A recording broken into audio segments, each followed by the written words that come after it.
ओम नमः शिवाय। स्वागत है आप सभी का मेरे YouTube चैनल पर। मैं हरिओम शर्मा आज आपको सोम प्रदोष व्रत की कथा सुना रहा हूँ। सोमवार के दिन अगर प्रदोष व्रत पड़ता है उसे सोम प्रदोष व्रत कहते हैं। हिंदू धर्म में प्रदोष व्रत का विशेष महत्व माना गया है। प्रत्येक माह की त्रयोदशी तिथि में सायंकाल को प्रदोष काल कहा जाता है।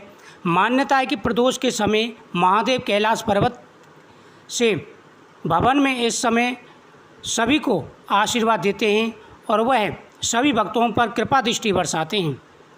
देवता उनके गुणों का स्तवन करते हैं। ऐसे में जो भी जातक यह व्रत करते हैं भोलेनाथ की कृपा से उनकी सभी मनोकामनाएं पूरी होती हैं।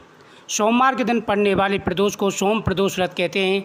मान्यता है कि इस दिन व्रत और भोलेनाथ की पूजा करने वाले जातक के सभी पाप नष्ट हो जाते हैं।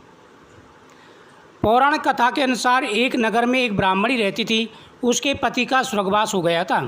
उसका कोई आश्रयदाता नहीं था, इसलिए प्रातः होते ही वह अपने पुत्र के साथ भीख मांगने निकल पड़ती थी।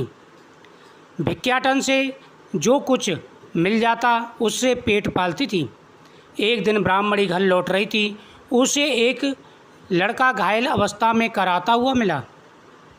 ब्राह्मणी दयावश उसे अपने घर ले आई।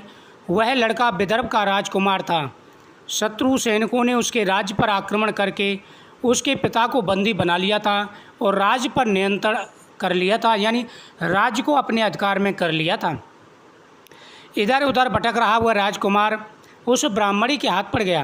राजकुमार ब्राह्मण पुत्र के साथ ब्राह्मणी के घर में रहने लगा। तभी एक दिन अंशुमति नामक एक गंधर्व कन्या ने राजकुमार को देखा तो वह उस पर मोहित हो गई। अगले दिन अंशुमति ने अपने माता पिता को राजकुमार से मिलने के लिए कहा। उन्हें राजकुमार भाग गया। कुछ दिनों बाद अंशुमति के माता पिता को शंकर भगवान ने स्वप्न में आदेश दिया कि विदर्भ देश का जो राजकुमार है उसके साथ ही तुम्हारा विवाह होगा, लेकिन वह एक राजकुमार है, उसका राज्यपाट छिन चुका है। तुम अपने पिता की सहायता से उसका राज्यपाट दोबारा से प्राप्त करो और राज्य भोगो। जब वह स्वप्न उनको सुनाई दिया, उन्होंने भगवान शिव के आदेश से पुनः राज्य प्राप्त किया और अंशुमति के साथ में उस ब्राह्मण पुत्र का विवाह हो गया, राजकुमार का विवाह हो गया। ब्राह्मणी प्रदोष व्रत करती थी। उसके व्रत के प्रभाव और गंधर्वराज की सेना की सहायता से राजकुमार ने विदर्भ से शत्रुओं को खदेड़ दिया और पिता के राज्य को पुनः प्राप्त कर आनंद पूर्वक रहने लगी। राजकुमार ने ब्राह्मण पुत्र को अपना प्रधानमंत्री बनाया।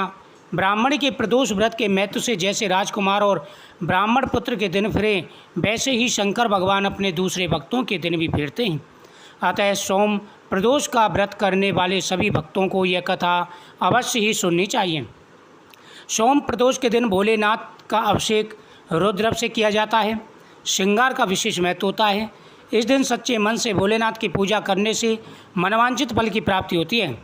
लड़का या लड़की की शादी में की अर्चना आ रही है या किसी भी प्रकार की परेशानी है, इस दिन पंचगव्य से महादेव का अभिषेक करना चाहिए। वही ऐसे जातक जिन्हें लक्ष्मी प्राप्ति और कैरियर में सफलता की कामना हो, उन्हें दूध से अभिषेक करने के बाद शिवलिंग पर फूलों की माला अर्पित करनी चाहिए।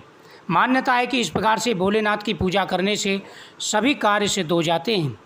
इस दिन जो व्यक्ति भगवान शिव की प्रदोष काल में अभिषेक करते हैं और पूजा करते हैं, बेलपत्र, भांग की पत्तियाँ, धतूरे का पुष्प भगवान को अर्पण करते हैं, उनकी सभी मनोकामनाएं पूरी हो जाती हैं। धन बढ़ता है, सुख समृद्धि बढ़ती है, मान सम्मान बढ़ता है, हर प्रकार के पाप जाने अनजाने में किए गए सारे नष्ट हो जाते हैं। जाने अनजाने में किए गए सारे पापों का नाश हो जाता है। भोलेनाथ प्रसन्न होकर के मनवांछित फल प्रदान करते हैं। सोम प्रदोष व्रत वाले दिन इस कथा को श्रवण करने से, सुनने से भगवान शिव का आशीर्वाद प्राप्त होता है। जीवन में आ रहे सारे दुख, सारी परेशानियां दूर हो जाती हैं। इस प्रकार से सोम प्रदोष व्रत की यह कथा थी और आपको भगवान शिव का अभिषेक करना है, पूजन करना है, भगवान को मीठा अर्पण करना है। इससे आपकी सभी मनोकामनाएं पूरी होंगी। मुझे उम्मीद है आपको ये कथा बहुत ही सुंदर लगी होगी। इस कथा को ज़्यादा से ज़्यादा शेयर करें, चैनल को सब्सक्राइब करें, बगल में घंटी के बटन को दबा के ऑल को दबा दें हर वीडियो का नोटिफिकेशन पाने के लिए। प्रदोष काल में भगवान के सामने चौमुखी दीपक जरूर जलाएं। आपकी हर मनोकामना अवश्य ही पूरी